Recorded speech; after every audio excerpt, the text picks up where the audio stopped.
สวัสดีครับผมสวัสดีครับวันนี้เดี๋ยวเรามาดูกันว่าข้อความของคนที่คุณไม่เคยลืมเขาจะบอกอะไรนะครับเขารู้สึกยังไงเนี่ยหรือเขามีข้อความอะไรที่อยู่ในใจลึกๆนะครับจากคนที่คุณไม่เคยลืมเดี๋ยววันนี้เรามาดูกันนะครับก่อนอื่นขออนุญาตครูบาอาจารย์ของทุกท่านนะครับที่เข้ามาชมนะครับการอ่านไพ่อ่านพลังงานโดยรวมนะฮะไม่ได้เจาะจงบุคคลใดบุคคลหนึ่งอาจจะตรงบ้างตรงบางส่วนหรือไม่ตรงเลยก็อาจจะเป็นไปได้นะครับผมขอบคุณทุกคนที่กดเข้ามาชมคลิปนะฮะใช้วิจารณญาณในการรับชมนะครับผมก่อนอื่นนะฮะก่อนที่เราจะไปในหัวข้อความจากคนที่คุณไม่เคยลืมเดี๋ยวเรามาเช็คตัวพลังงานตัวตนของคุณก่อนว่าตอนนี้คุณเป็นยังไงบ้างเพื่อนๆเป็นยังไงมีสภาวะอะไรที่เกิดขึ้นช่วงนี้นะฮะหรือตกอยู่ในสภาวะใดอยู่เนาะนะครับ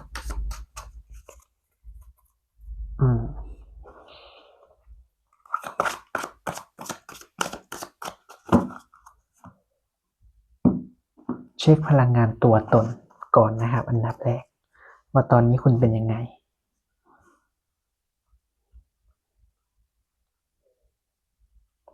ใบแรกครับเป็นพลังงานของการได้รับชัยชนะ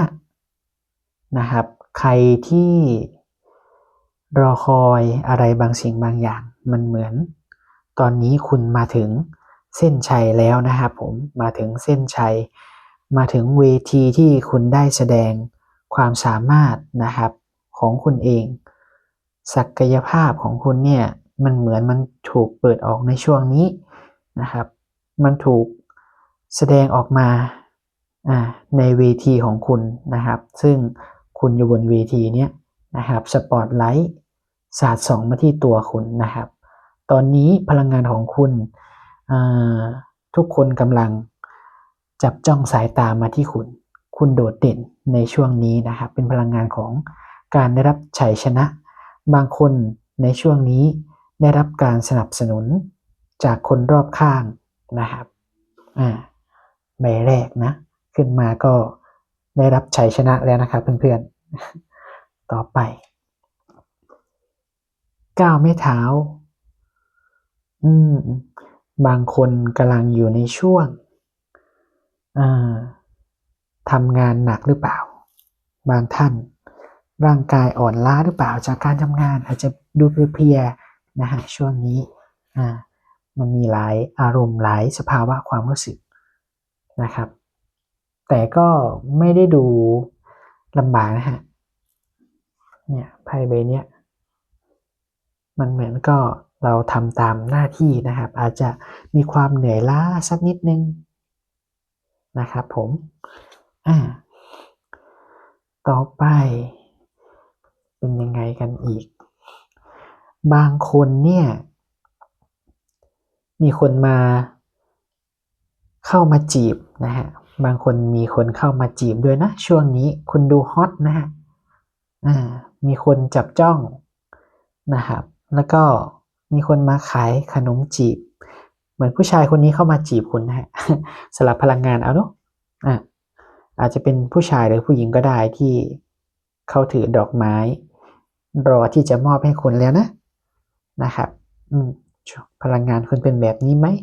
นะฮะช่วงเวลานี้ก็ประมาณนี้นะครับผม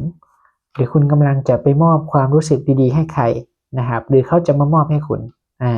มองได้สองแบบนะฮะโอเคก็ประมาณนี้นะครับเดี๋ยวเรามาดูกันว่าข้อความจากคนที่คุณยังไม่ลืมเขาอยากบอกอะไรเราไปดูกันนะครับ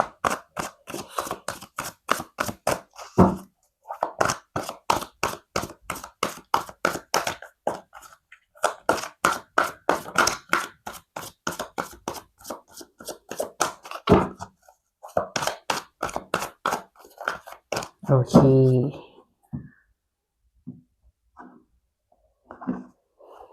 ใต้สำรับ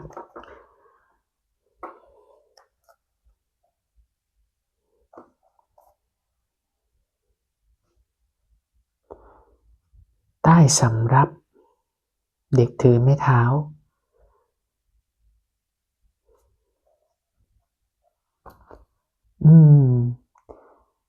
ใต้สำรับเด็กถือไม้เท้าข้อความจากคนที่คุณยังไม่ลืมใช่ไหมฮะเหมือนเขาบอกคุณว่าเขากำลัง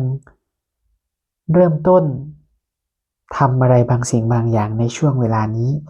นะครับสิ่งที่เขาอยากบอกคุณเหมือนเขากำลัง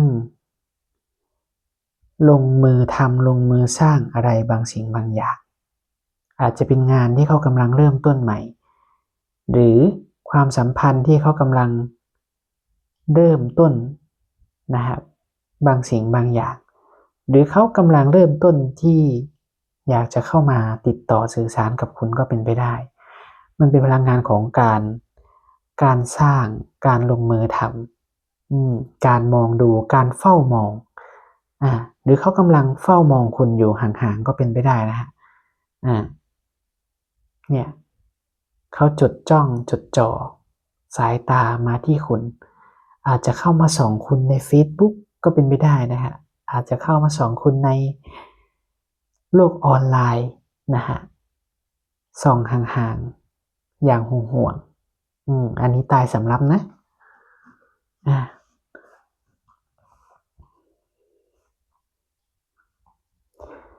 ข้อความจากคนที่คุณยังไม่ลืมใช่ไหม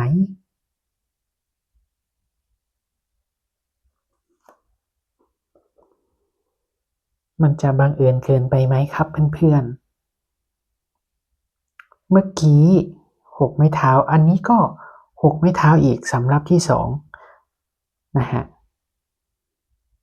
เหมือนเขามองว่าคุณเนี่ยกำลังได้รับชัยชนะแน่เลยนะฮะเพราะว่าเมื่อกี้เช็คพลังงานตัวตน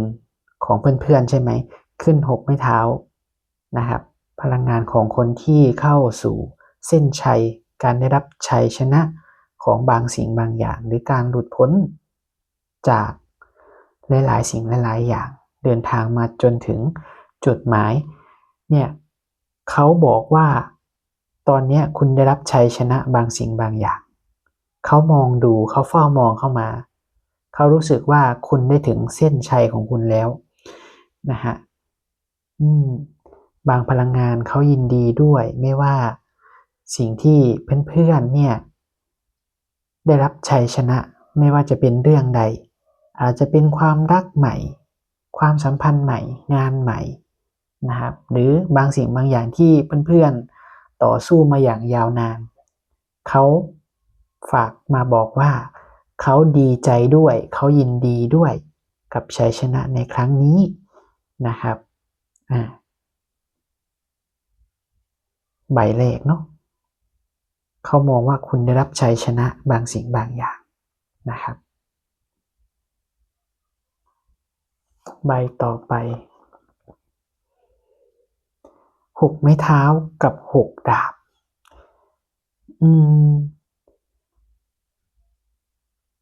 เขามองว่าประการแรกนะฮะเขามองว่าเพื่อนๆเนี่ยเดินทางจากปัญหาอุปสรรคฝ่าฟันอุปสรรคมาอย่างยาวนานจนวันนี้เนี่ยเพื่อนๆได้รับชัยชนะเหมือนเขาฝากมายินดีด้วยหรือเปล่าเขาฝากความยินดีมาบอกเพื่อนๆว่าเขายินดีด้วยกับการต่อสู้ของเพื่อนๆกับปัญหาอุปสรรคนะครับที่อาจจะเกิดขึ้นจากความสัมพันธ์ระหว่างเพื่อนๆกับเขาก็เป็นไปได้นะฮะเขามองว่าเพื่อนๆถึงเส้นชัยแล้วนะฮะไม่ว่าเพื่อนๆจะผ่านอะไรมาเนาะเหมือนเขาเฝ้ามองแล้วก็เขายินดีแล้วก็เขาพูดกับคนที่อยู่ใกล้ตัวเขานั่นแหละ หรือเขาพูดกับตัวเองก็เป็นไปได้ว่าเขาฝากยินดีกับเพื่อนๆในช่วงเวลานี้นะฮะเนี่ยแล้วก็เขามองว่าเพื่อนๆกำลังเริ่มต้นบางสิ่งบางอย่างหรือกำลังได้รับบางสิ่งบางอย่างเขามองว่าเพื่อนๆโชคดีด้วยนะอีกประการหนึ่งเขามองว่าเพื่อนๆโชคดีหรือเขามองว่าสิ่งที่เพื่อนๆมีเนี่ยมันมีคุณค่านะฮะเหมือนเด็กถือเหรียญเขามองว่าเพื่อนๆเนี่ยเป็นบุคคลที่มีคุณค่าเป็นคนที่มีคุณค่าในตัวเองนะฮะเหมือนเด็กที่ถือเหรียญถ้าเปรียบเหรียญเป็นเงินใช่ไหมฮะเงินก็เป็นสิ่งที่มีคุณค่าเนาะเขาก็รู้สึกว่าเพื่อนๆเข้าสู่จุดที่ผ่านพ้นปัญหาอุปสรรคได้รับชัยชนะนะฮะแล้วก็มีคุณค่าในตัวเองนะสิ่งที่เขาฝากบอกเนี่ย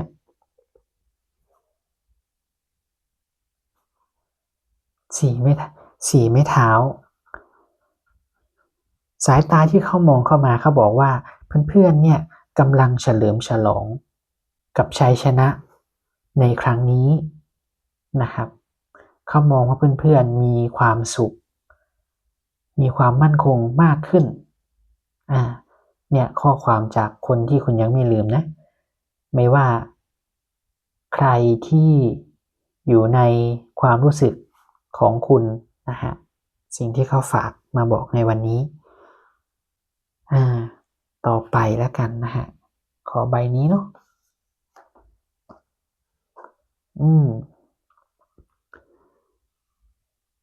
และเขามองว่า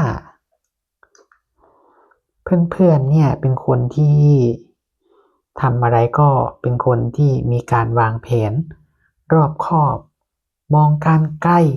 นะครับเป็นคนที่มีวิสัยทัศน์กว้างไกลนะฮะเนี่ยคือสิ่งที่เขาอยากบอกข้อความจากเขามองมาที่เพื่อนๆเนาะเขามองว่าเพื่อนๆเป็นคนเก่งนะฮะมองการไกลวางแผน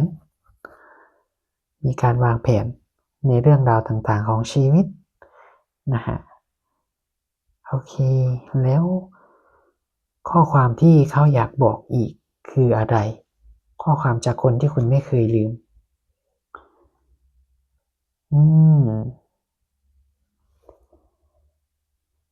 อุดมสมบูรณ์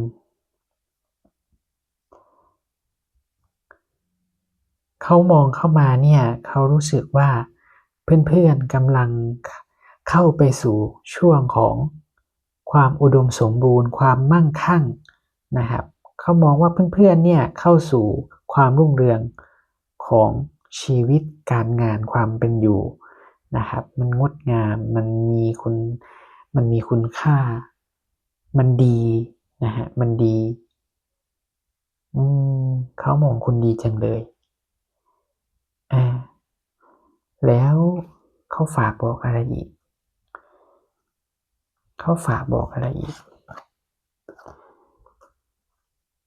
10 เหรียญก็ขึ้นมาเหมือนเขามายินดีนะฮะแล้วก็เขาอวยพรให้จาก9 เหรียญของเพื่อนๆกลายเป็น10 เหรียญเขาอวยพรให้เพื่อนๆเนี่ยเจริญก้าวหน้าขึ้นไปอีกยกระดับขึ้นไปอีกจาก9 เหรียญเป็น10 เหรียญเข้ามาวันนี้เข้ามาเพื่อยินดีมาเพื่ออวยพรนะครับโอ้โหเนี่ยสิ่งที่เขาฝากบอกจากคนที่เพื่อนๆไม่เคยลืมเขาจากความรู้สึก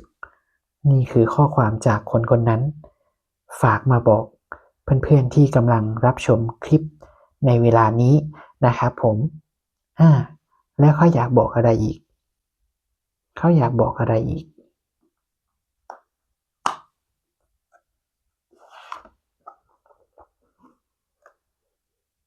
อืม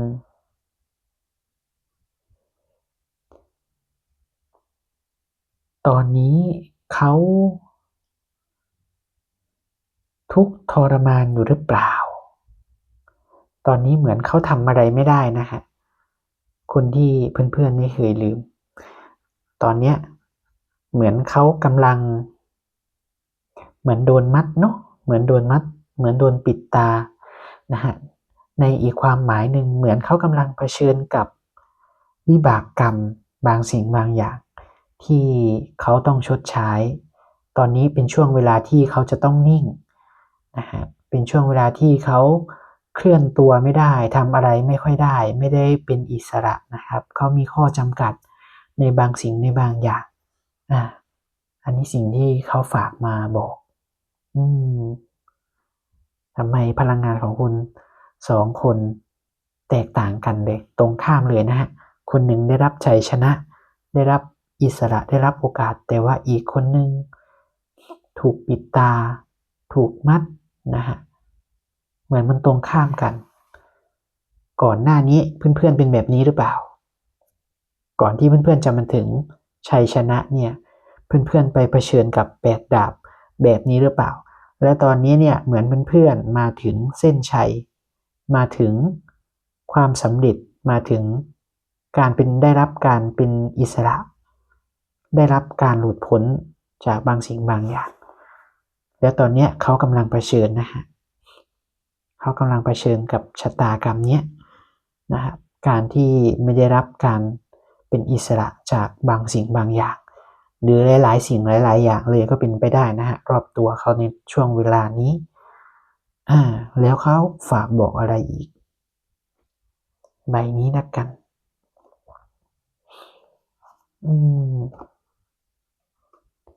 โอ้โหตอนนี้เขาหนักหนาสาหัสมากเลยนะฮะแสดงว่าตอนนี้เขากำลังเผชิญกับชะตากรรมที่หนักหน่วงที่สุดของชีวิตของเขานะฮะโอ้โหตอนนี้เขาหนักมากนะเป็นแบบนี้หรือเปล่านะคนที่คุณไม่เคยลืมเนี่ยตอนนี้เหมือนเขากำลังมีความทุกข์ใจหรือเปล่านะฮะเผชิญกับชะตากรรมที่โหดร้ายหรือเปล่าคนของคุณคนที่คุณยังไม่ลืมคนนั้นนะฮะ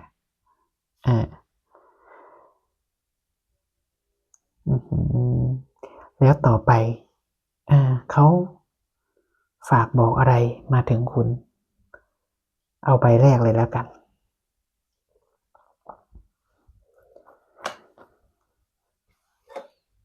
เขาก็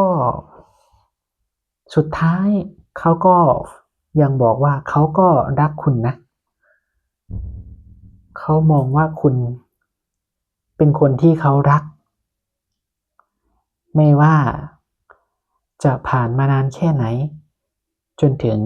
วินาทีสุดท้ายเนี่ยไพ่ใบที่10วินาทีสุดท้ายเขาก็มองว่าคุณคือคนที่เขารักสุดหัวใจเลยแหละ The Lover ขึ้นมาคุณคือคนที่เขารักไม่ว่าก่อนหน้านี้คุณ2 คนเคยเจอกันแล้วมีอะไรเกิดขึ้นระหว่างความสัมพันธ์จนต่างฝ่ายต่างหันหลังให้กันนะฮะหรือสถานการณ์บางอย่างบีบบังคับให้คุณต้องไกลกันให้จบกันให้ห่างกันนะฮะซึ่งช่วงตอนนี้เนี่ยเขาก็ฝากมาบอกว่าเขายินดีกับชัยชนะของคุณในช่วงเวลานี้เขายินดีกับความสุขของคุณเขายินดีกับความมั่นคงของคุณนะครับเขายังมองคุณว่าคุณเป็นคนที่มีคุณค่านะฮะมองว่าคุณมีความสุขมองว่าคุณกำลังร่ำรวยคุณกำลังมั่งคั่งและเขาก็ยังอวยพรให้คุณมั่งคั่งขึ้นไปอีกนะครับจาก9 เหรียญเขาอวยพรให้คุณเป็น10 เหรียญไม่ว่าตอนนี้เขากำลังเผชิญกับชะตากรรมอะไรอยู่ก็ตามไม่ว่าเขาจะหนักหนาแค่ไหนแต่เขาก็ยังอวยพรให้เพื่อนๆโชคดีเจริญก้าวหน้าขึ้นไปอีกไม่ว่าตอนนี้ เขาจะหนักหนาแค่ไหนเขาจะทำอะไรไม่ได้ก็ตามแต่ในใจลึกๆเขาก็ยังหวังดีกับคุณนะและก็จบประโยคสุดท้ายเขายังบอกว่าคุณคือคนที่เขารักและเขาจะไม่ลืมคุณแม้ใบสุดท้ายเนี่ยขึ้นมา The Lover มันเป็นประโยคสุดท้ายว่าไม่ว่าจะนานแค่ไหนจนถึงจุดสิ้นสุดของอะไรก็แล้วแต่เขาก็ยังมองว่าคุณเป็นคนที่เขารักเนี่ยสิ่งที่เขาฝากมาบอกคุณในช่วงเวลานี้เขาก็หนักหน่วงอยู่เหมือนกันนะฮะแสดงว่าตอนนี้เขากำลังเจอกับวิบากกรรมของเขานะครับซึ่งไม่มีใครหนีพ้นนะฮะมีแค่ต้องยอมรับแล้วก็ชดใช้นะฮะเนี่ยข้อความที่เขาฝากมาบอกคุณ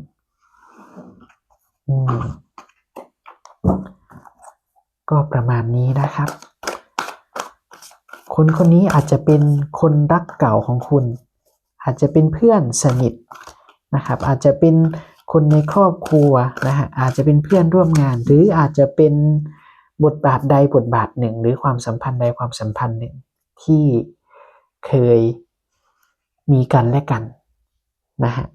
เนี่ยคือข้อความจากเขาที่ฝากมาบอกคุณนะฮะก็ประมาณนี้นะครับ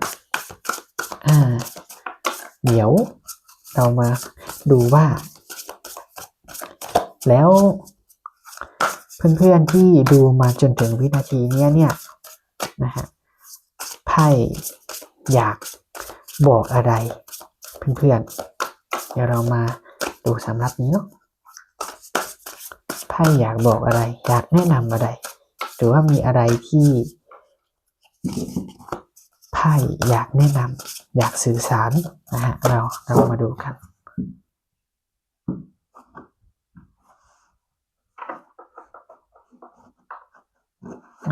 ขอหยิบดีกว่า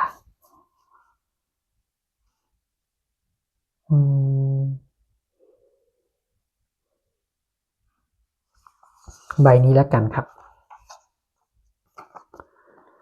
โอ้โหสดใสมากเลยเรนโบว์นี่คือสัญลักษณ์ที่บอกว่าความฝันความหวังความฝันหรือว่าความหวังนะครับความหวังที่ไม่มีจุดสิ้นสุดนะครับเนี่ยไพ่อยากให้คุณเนี่ยดึงศักยภาพตัวเองขึ้นมาดึงแพชชั่นดึงไฟปรารถนานะครับสิ่งที่คุณอยากจะไปเป็นหรือจินตนาการนะครับสิ่งใดที่คุณคิดคุณหวังนะฮะสิ่งนั้นมันจะเป็นแรงขับเคลื่อนให้คุณก้าวเดินต่อไปนะครับเดินไปสู่เป้าหมายก้าวเดินต่อไปนะอาจจะไม่ได้เร่งรีบนะฮะก็ค่อยๆทำไปค่อยๆเดินไปตามหัวใจเดินไปตามความหวังนะครับเพราะว่าทุกคนเนี่ยมีความหวังอยู่แล้วนะฮะเรามีความหวังได้นะฮะมีความหวังและก็เดินตามเส้นทางของหัวใจนะครับไม่ว่าคุณกำลังมีความหวังอะไรอยู่ในช่วงเวลานี้ก็ขอให้คุณสมหวังทุกสิ่งทุกอย่างดังใจที่คุณปรารถนานะฮะนี่คือสิ่งที่ไพ่อยากบอกให้คุณมีความหวังนะครับบางคนอาจจะเบื่อหน่ายกับงานกับอะไรหลายสิ่งหลายอย่างนะฮะไพ่เนี่ยมาเพื่อปลอบประโลมหัวใจว่าทุกชีวิตต้องมีความหวังวันสดใสของเราจะต้องมีในสักวันหนึ่งนะฮะเพราะฉะนั้นก็ให้ยิ้มสู้ต่อไปไม่ว่าจะเจอกับอะไรความหวังยังมีนะฮะความหวังยังมีอยู่อีกสักใบไหมอีกใบหนึ่งแล้วกันเนาะ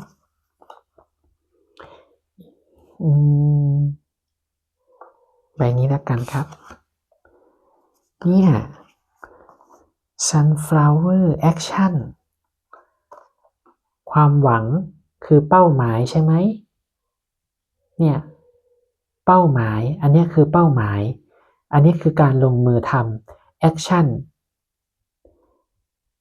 เนี่ยดอกทานตะวันหันหน้าสู้แสงนะครับหันหน้าสู้แสงพระอาทิตย์ใช่ไหมฮะเนี่ยเข้ากันมากเลยนะพระอาทิตย์ก็อยู่ตรงนี้กับรุ้งดอกทานตะวันก็หันหน้าเข้าหาไพ่ใบนี้บอกว่าให้คุณทำในสิ่งที่คุณสดใสให้คุณทำในสิ่งที่คุณรู้สึกมีพลังนะฮะ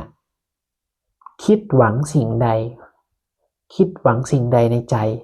ก็จงลงมือทำถึงเวลาที่จะต้องขับเคลื่อนถึงเวลาที่จะทำตามหัวใจของตัวเองสักทีเหมือนดอกทานตะวันที่หันหน้าให้กับพระอาทิตย์หันหน้าหาสิ่งที่สดใสหันหน้าหาสิ่งที่ชอบเนี่ยคือสิ่งที่ไพ่อยากบอกคุณหวังสิ่งใดอย่าลืมแอคชั่นนะฮะอย่าลืมลงมือทำแล้วคุณจะไปถึงเป้าหมายแน่นอนเนี่ยงดงามมากเลยไพ่แนะนำนะฮะก็ประมาณนี้นะครับผมขอบคุณทุกคนที่ชมมาถึงวินาทีนี้นะฮะผิดพลาดประการใดก็ต้องขออภัยไว้ณโอกาสนี้ด้วยนะฮะพลังงานเมื่อกี้